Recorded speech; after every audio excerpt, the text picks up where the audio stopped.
Oh, yeah, there's a whole bunch of, and they're brand new. I literally opened the package in the car on the way here when I was stopped at the left.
Section, we'd only have one or two more groups to come right up.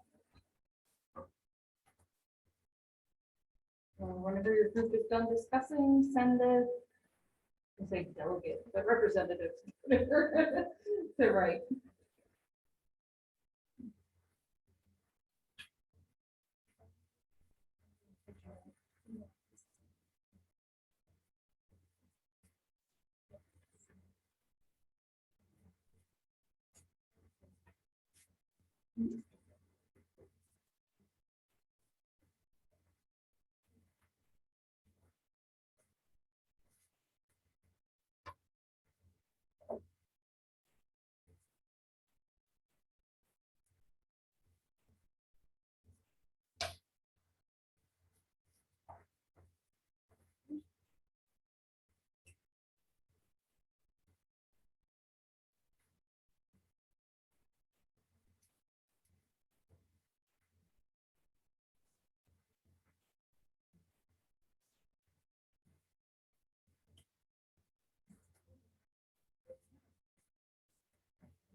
Okay.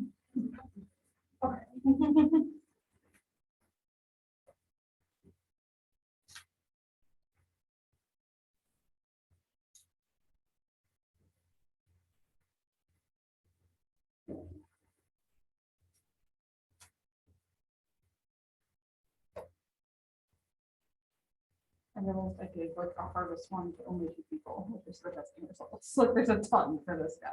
So apologies in advance for that.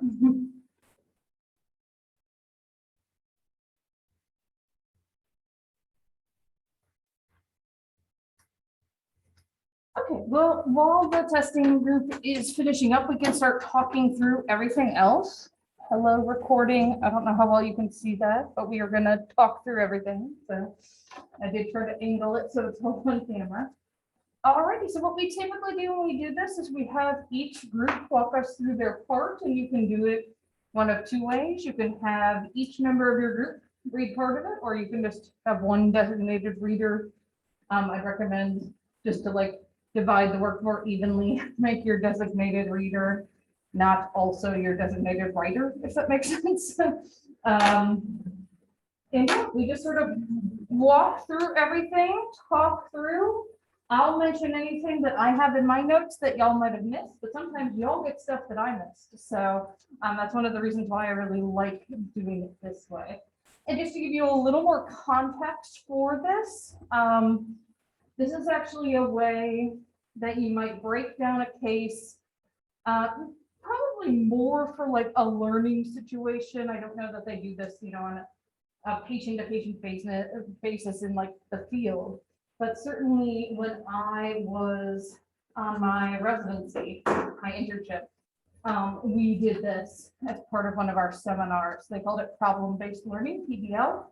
And it is a way of trying to think through things in a collaborative way that's supposed to result in you having more knowledge than if you just look through it alone, essentially. So. All right, well, let's start with our first group here. So go ahead and give us the identifying info and the background and history. Oh, real quick before you start, just have to tell you, one time when I was teaching this class, I was like really tired and I assigned one group just identifying info. And I realized like 5 minutes in, I'm like, y'all aren't doing anything. And they're like, I was like, I just gave you identifying info, didn't I? They were like, Like, I'm sorry, y'all. So go ahead, first group.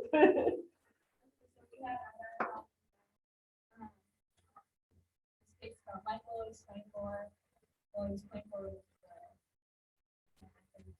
1986. Background history. He was a landscaper in the Army after school. The accident happened in 1986. He's riding his motorcycle and went home, smoking a tree. He's taking the critical care unit.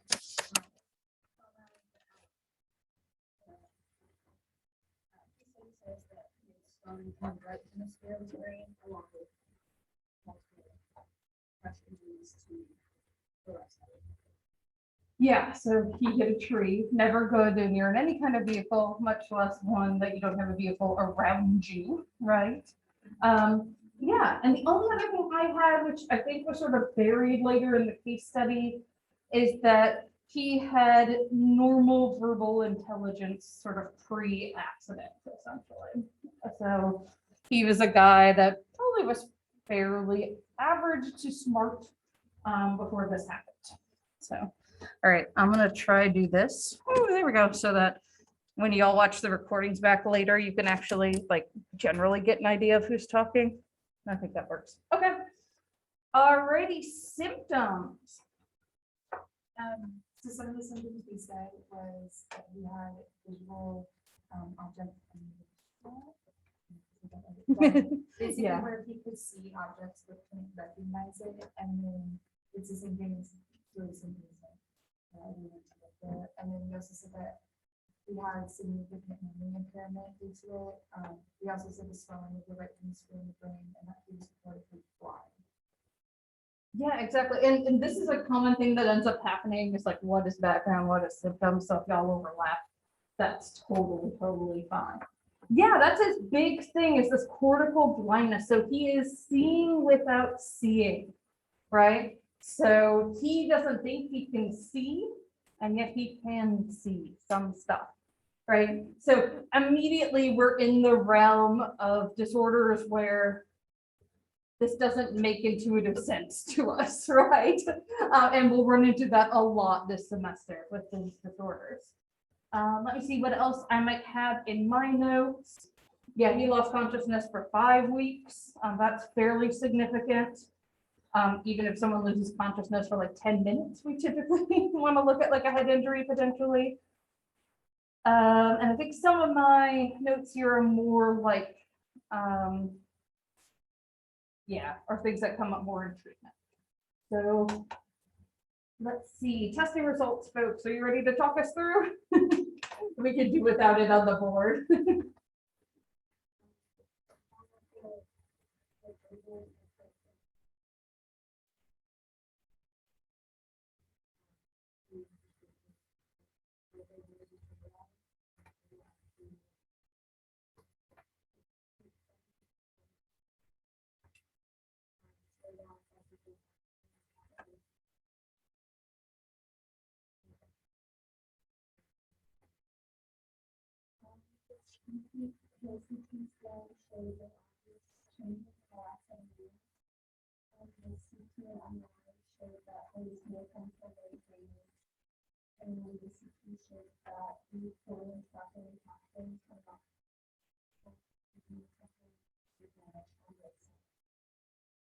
Right, and so that's why he thinks he can't see, because it's those pathways that are interrupted. It's not actually anything wrong with his eyes, right? It's the communication between his eyes and the brain.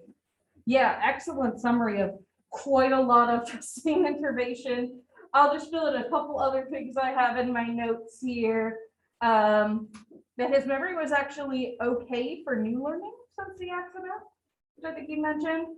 But he had lost some personal memories from before the accident. And it was specifically related to not being able to like recall visual components or images of memory. So that pathway being disrupted was also affecting his visual memory. It's really interesting. His speech was pretty fluent. His comprehension of things people said to him was pretty normal. He was able to read slowly but accurately. He could copy pictures, but in really sort of disjointed and slow ways. He can recognize some things visually, but he has to like see them repeatedly, essentially, to encode them. But his other senses are fine. Like if he hears a sound once, he's typically good. And in fact, what he would do if he was looking at a picture is he would describe the picture to himself out loud, and then he could get it by essentially like hearing what it was. So it's like, again, remember what his eyes can see and the communication between that and his brain and his memory aren't really meshing. So he can tell himself what he sees, even if he isn't actually recognizing he's seeing it. Again, this is like really hard to wrap our heads around, right? He can describe the functions of objects without a problem. So if you ask him like, what's a pencil do, they write with it. He could draw basic shapes like circle, square from memory. And he had a total inability to recognize any face on site. So what we'll talk about, I don't know if we'll get to it today, we might get to it next Tuesday, this is a disorder called prosopagnosia, where it's like specific to faces. So what can happen is that people will end up having more than one diagnosis sometimes. He also had problems identifying colors. All right, so our testing results group, what did you come up with for diagnoses for him?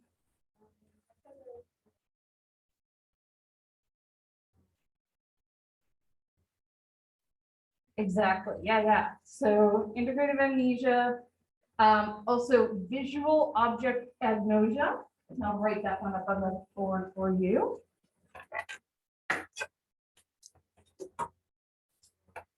Got it.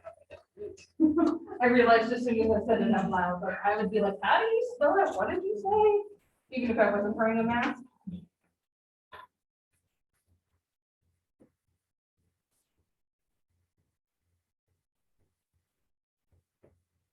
Okay. And then process of agnosia.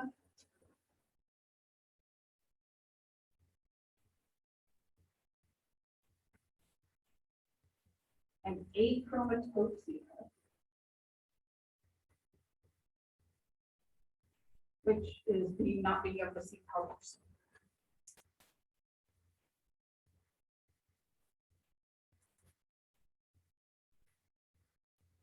So visual object agnosia is where familiar objects can be seen but can't be recognized. And they can recognize them via other senses. As we said, like when he described them to himself and he could hear the description, he knew what it was. And so as they mentioned, he has integrated visual agnosia.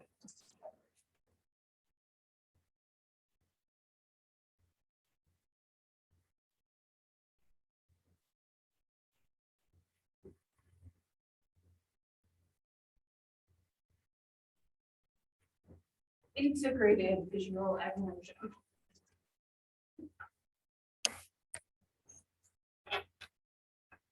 And that means that they have sort of like okay perception at the early stage of seeing what an object is, but they have a difficulty integrating information into a whole they could recognize.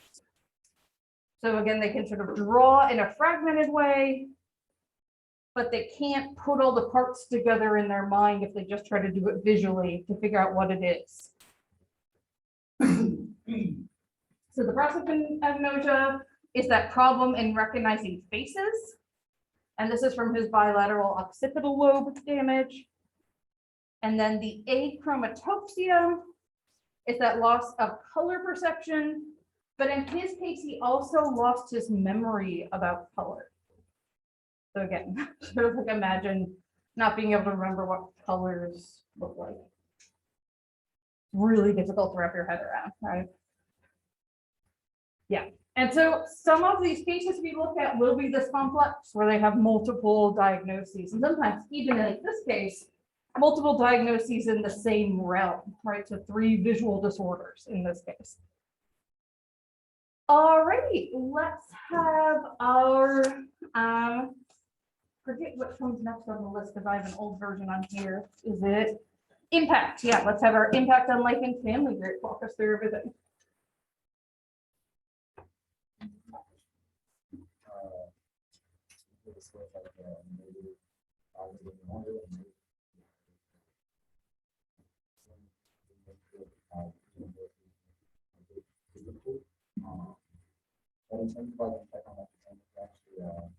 Made friends after, because after this, after that, and I keep going, like, when speaking to your party, it's something like social, we have to kind of go to the doctor calling. We have like a kid, it was like, they do different, it wasn't like a full time, it was like, if you guys do it. Yeah, exactly. We allow him to do things he couldn't do by himself. And that could make a big difference in someone's life, right? If they do have access to that type of support. Yeah. All right, anything else? Did I cut you off too soon? Cool. Yeah, I have all of that as well. I have that he was super optimistic and not depressed. Like, I mean, that's one of the things that not only with sort of neuropsychological things, but having worked in health psychology and done rounds in the hospital, this is often the case. So I actually worked on the blind rehab unit during my residency. And those are people who actually have the cortical damage and things like that in most cases. And they were some of the most optimistic people I ever met. I mean, they were learning how to navigate their world. People with spinal cord injuries who were bedbound or wheelchair bound, also very positive outlook. I think in some cases they were just glad to be alive, right? So we tend to think of people with these sort of severe problems as just like down in the dumps all the time, right? But in fact, they can actually be fairly optimistic. Awesome. All right, treatment and effectiveness.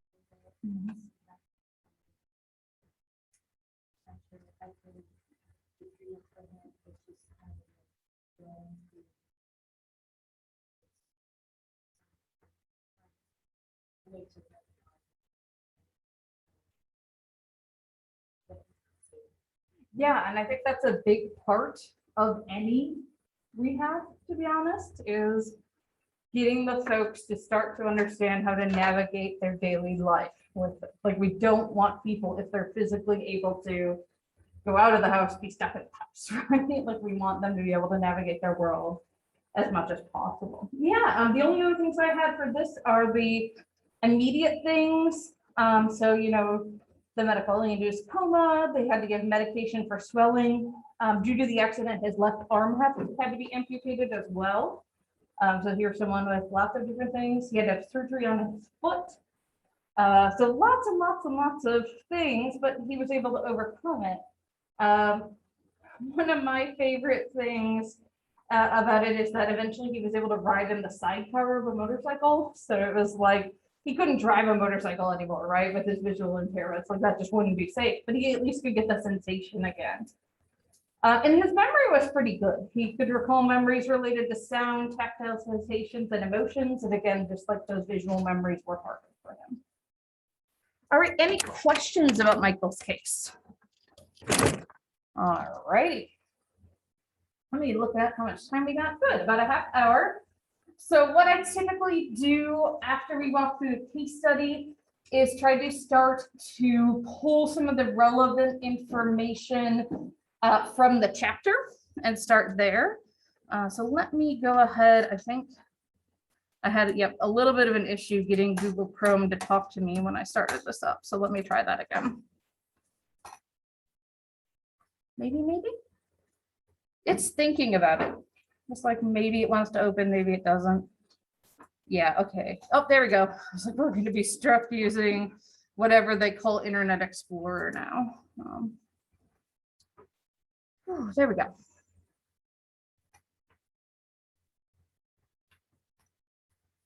All right. Once I get Blackboard up, I'll go ahead and screen share so it's on the recording as well. And I'll screen share with you all by dropping down the screen.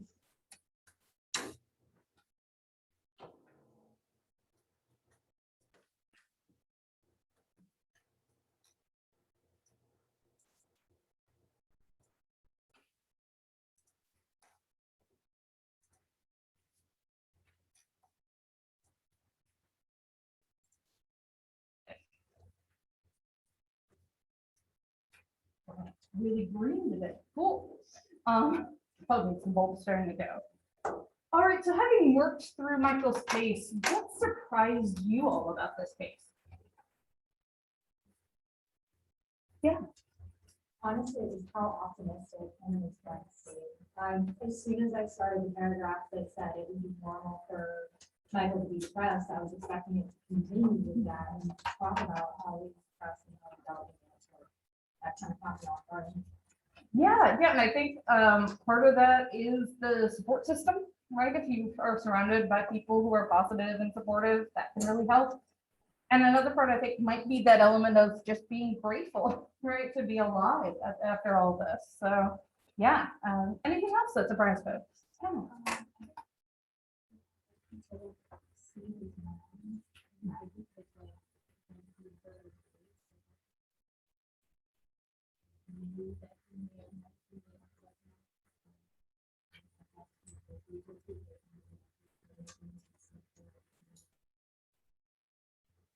Yeah. Yeah, there is, I think I have some videos of him to show later in this chapter. There is actually a neuropsychologist named Oliver Sacks who had prosopagnosia. And one of he wrote like vignettes, kind of like your case studies about patients he worked with and himself. And one of his is called The Man Who Mistook His Wife for a Hat. Right, like it could be someone you know that well and they just don't recognize them. And again, it's not like cortically, right, in the eyes, everything was working. It's not that. It's not like, I don't know if any of you have had Professor Dries in history. So he has visual impairment, but it's visual. And so he'll actually come into class with like his notes all memorized and just talk for an hour. Like I big admiration. I've never gotten to that point yet. Maybe I will in 30 years or so. But he's told me before the way he recognizes me is actually by my hair because it's big and curly. But that's not prosopagnosia, that's just visual deficit, right? So these folks can like see people's faces, but they can't translate that information to this is someone I know. Yeah. Amazing. Yeah, that one gets me every time. Like I can't imagine what that would be like, right? There are some disorders we can sort of emulate in ways, like some of the disorders of aging, you can kind of have people put on certain things so it feels like it's more difficult to navigate the world, things along those lines. But this, like, there's no way to replicate that, right, for people. So unless you've experienced it, we just can't understand. We can like try to understand, but it's really difficult, obviously. Yeah. Anything else that stood out for people? Alrighty, well, like I said, we'll do this with every case study. I think there's once or twice where we'll have 2 case studies and we'll kind of work on them simultaneously. But I just think this is the best way to start to dive into these disorders is you get what it's like for that person to have experienced it. And Jenny Ogden, who wrote this book, is a neuropsychologist. These are based off her patients, and I think she's from New Zealand, actually. So, just really like her style. Alrighty, so I do have a couple of videos that might be related here.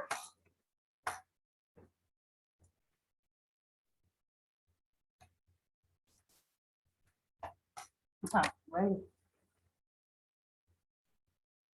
All right, so these are videos of what it looks like to have agnosia.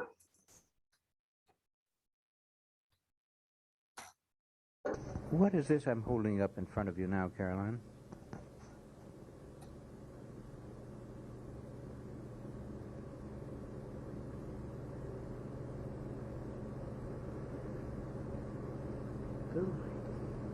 It's a man's piece of jewelry or watch or something, but I can't distinguish which one it may be. Would you take it in your hand?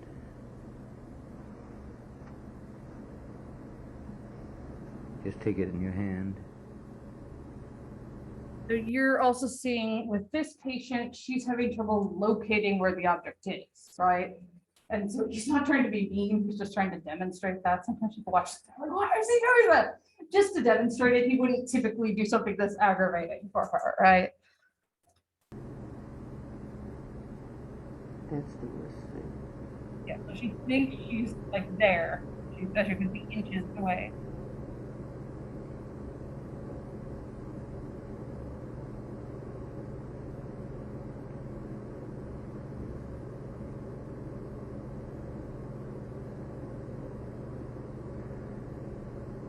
It's your tie. You having trouble finding it? I found the tie. You found Your tie. you found my tie. She says she found my tie, but what is it I'm moving in my hand? I'll get it in the right field here so that she can be sure to see it. So he's moving it because a lot of times for people with agnosia, it's easier to see things that are moving. So one of the things we'll talk about next week is how like movement for vision is actually processed in a different way.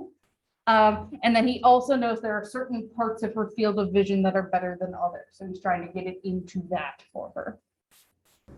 Do you see something moving now? Yes. I don't know what it is. It looks like a round circle. Looks like a round circle. Take it in your hand.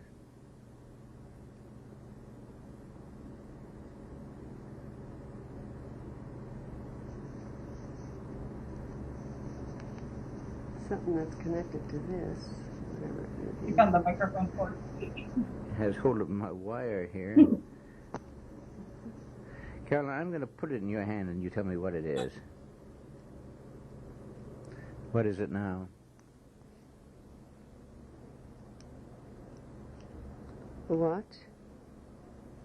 So is it a watch? Is it? Just feel of it some more. She's using her tactile sense now to talk about. Oh, it's my glasses. Good for you. What is that I'm holding up in front of you? Try to help.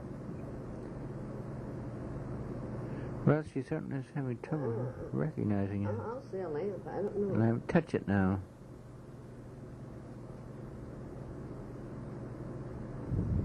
Are you showing it's not a blue object? Must be a lamp. She had trouble finding it. Now what is it now that it's in your hand? Keys. Keys. Yeah, and I just sort of feel bad for her sometimes because you can tell she just gets frustrated. And again, this is more what we expect for people who deal with these disorders, right? Is that they would get frustrated with things. Michael might be a little unusual because of that. So the next video I have focuses more on object agnosia. Let me give you a hint. Okay. I'm going to give you a choice, and you tell me what this Oh, is. okay, I can tell you then. Okay. Is this a clock, a lock, or a telephone? A lock, Is it a lock? a clock, a lock, or a telephone? Okay, let's rule out a telephone. A clock or a lock? Clock. Gotta be a lock. Must be a lock then. Are you sure? No, I'm not, but I don't recognize it as a telephone. Mm-hmm. Do you recognize it as a lock? No, honestly, I don't. But it's just, it really looks very indescript to me. Uh-huh. I don't- But your hands know what they want to do I know, with and it. they want to do something. That's right. I can see them. Uh-huh. Yeah, I can just picture them, and I know Okay. that I have, it's like I'm undoing a combination lock. Good. Huh. Okay. So I like that one because again, you could see how like his hands knew what to do with it, right? Even though he was like, it just sort of looks indescript, but I think it might be a lock. When he looks down at his hands are essentially like trying to do a combination lock. So again, these folks have to use context clues and their other senses a lot of the times to get back to the information that those of us in this room can tell just by looking at something. Alrighty. So next I'm gonna show you, actually, I think I will show you first the one from Oliver Sacks, talking about face blindness, his process of agnosia. And again, My job is to make college easier because students have a lot on their so he has several books that are out that are really good case study books. Being social beings, we need to recognize each other, and we do so in all sorts of ways, by the way people move, the way they dress, their voices, where they are, but in particular we are very good at recognizing each other's faces. Well, when I say we, I mean the majority of people.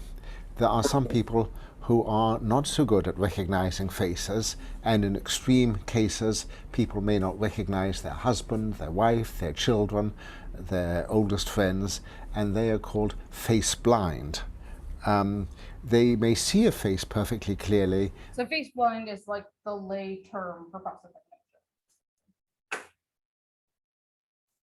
but it doesn't convey identity to them. And the technical term prosopagnosia, prosopon is the Greek for a face, and an agnosia is not recognizing. So the term prosopagnosia was introduced in 1944. Although one talks about face blind as if the face blind are a species apart from the face normal people, in fact there's a whole population, really a continuous population, with the 80% of the people in the middle, and the poor recognizers at one end, and the super recognizers at the other. The super recognizers are people who have indelible memories of faces, who will say, yeah, I remember you, you served us in that cafe in Naples 27 years ago. I think my mother was probably bad at recognizing faces. She was very shy, she was ill at ease with large numbers of people. My father was the opposite. My father was a sort of super recognizer. I think he recognized thousands of people, and he was highly sociable. Now, whether his sociability made him good at recognizing faces or vice versa, and whether my mother's shyness, whether that was a cause or effect, I don't know. I think with myself, I have both. I'm somewhat diffident in social intercourse, but it's also made more difficult because I often don't know whom I'm talking to. I published my book, The Man Who Mistook His Wife for a Hat. And Dr. P, whom I described, had overwhelming problems with agnosia of many sorts. He didn't recognize people. Although interestingly, he recognized cartoons, because in a cartoon there's an exaggerated nose or an umbrella. There are particular marks by which one can recognize a cartoon. Churchill has a cigar, Schnozzle Durante has a nose, Einstein has his moustache and those big sad eyes. But he couldn't recognize faces, even his wife, even himself, in the normal way, and he also had difficulty recognizing objects. So that's something that's really important too. When they look in a mirror, they don't actually recognize their own face either. He couldn't recognize a glove. Now, after my hat book came out, I got dozens of letters. People were interested and moved by various cases, and in particular I got some letters in which people wrote of their own difficulty recognizing faces and places. They said they were not as, unlike Dr. P, who had only developed the difficulty with a brain condition when he was in his 60s, the people who wrote to me said that their condition had been lifelong, and often other people in the family had had it. And this gave me the impression that out there might be scores, hundreds, thousands of people with difficulty in face recognition who didn't think of it as a condition, who had never consulted a neurologist, but who were outing themselves, who were coming out now they had read about Dr. P. And so I was intrigued by this apparently overlooked but not small community of people in the world who might have problems like my own and perhaps much worse. I love how he sort of does this, where he like almost gives away that it's him, and then he says it's him at the very end. But yeah, Dr. P is Oliver Sykes.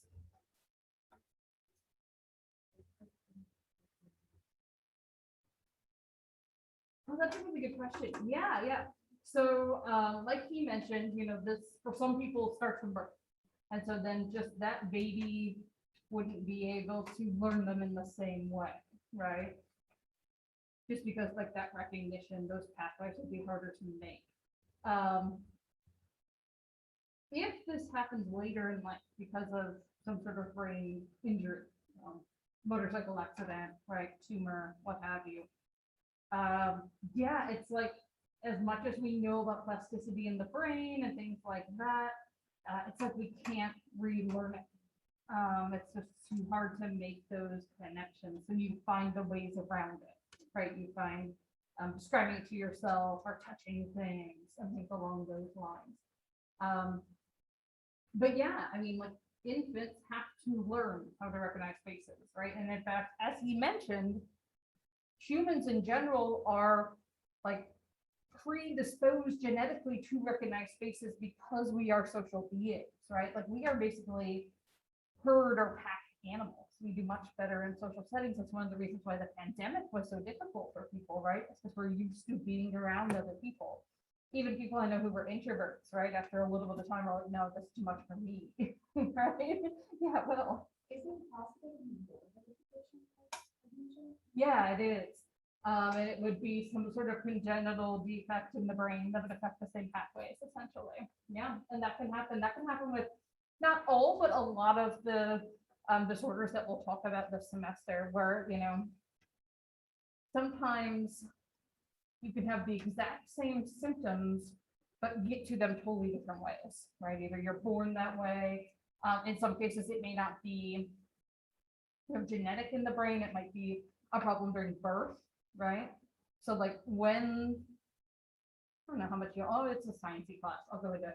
All right, so when you're giving birth, people don't realize a couple things, which is, you know, like the amniotic sac has broken. That's what happens when your water breaks, right? And that's like been helping sustain the fetus, now about to become a baby, right? About to be born.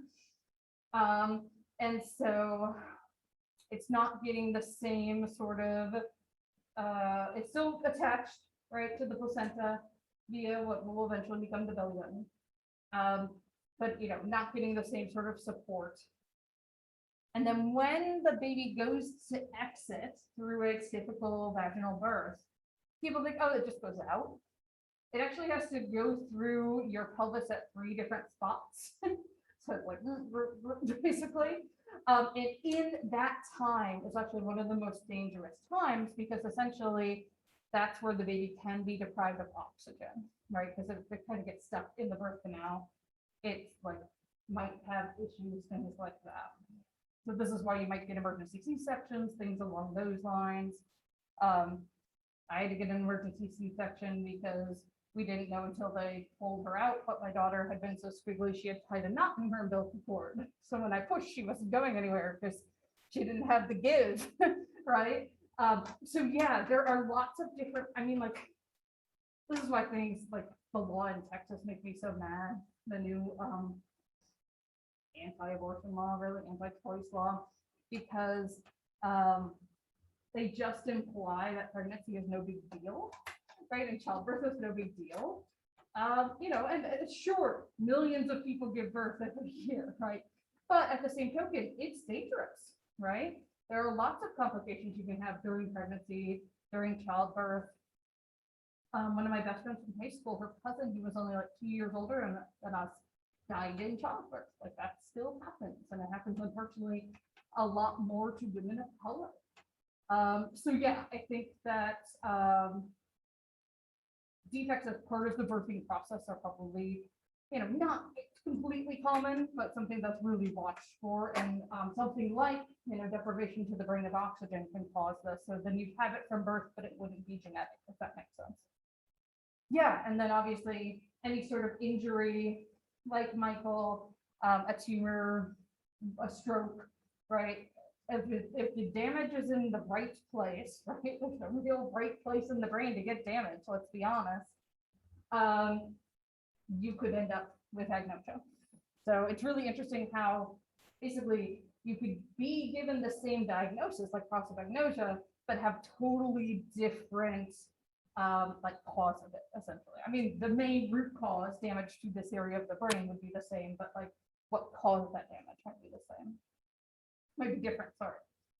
I guess that could be true of like heart attacks and things like that too, if you think about it. Right. So some people, it's like one really stressful event, whereas other people, like, that cholesterol's just been building up those plaques, right, for a while. So I shouldn't joke about that. My own father had to have a triple bypass. He's fine, but you know, certainly you can have this case in a lot of different ways. So that's really, really good question. And this is one of the things why we're still struggling with how to treat these things, right? How to prevent these things, is that even though human medicine's been going on, I mean, let's be honest, since people were people, right? I mean, people used herbs and things like that. They used to do trepanations, like drill holes in the head, right, to try to let the evil spirits out. But like psychology and psychiatry are really more like 1800s on, right? So we got a lot of catching up to do. We've got a lot we don't know, particularly about the brain. So I think in the coming decades, hopefully we'll see more and more information and research making these connections, as long as the research doesn't keep getting interrupted by things like government shutdowns and pandemics, right? I mean, this is really sort of an interesting sidebar too that a lot of people don't think about. It's like whenever there's a government shutdown, we think like, oh, you can't go to the National Zoo. Well, it also means like if you have federal funding for your research, you don't have it anymore, right? So it could actually cause delays and like really important research that's being done. And this is one of the things that actually made me really mad during the pandemic, as people started talking about like, oh, well, why are people researching, you know, they pick like an obscure grant that was granted. And it was like, well, you know what, a year ago you would have said, why is someone researching the coronavirus and not just like the cold, right? So like, there's got to be people doing this research and it all informs us. All right, well, let's stop there for today rather than trying to dive into something else right after that. So for Tuesday, as far as I remember, yeah, Tuesday, you get a break from SGAs. So just like re-review the readings if you need a refresher, or if you didn't do it because you were focusing on the quiz, then you can do that and turn it up for Tuesday.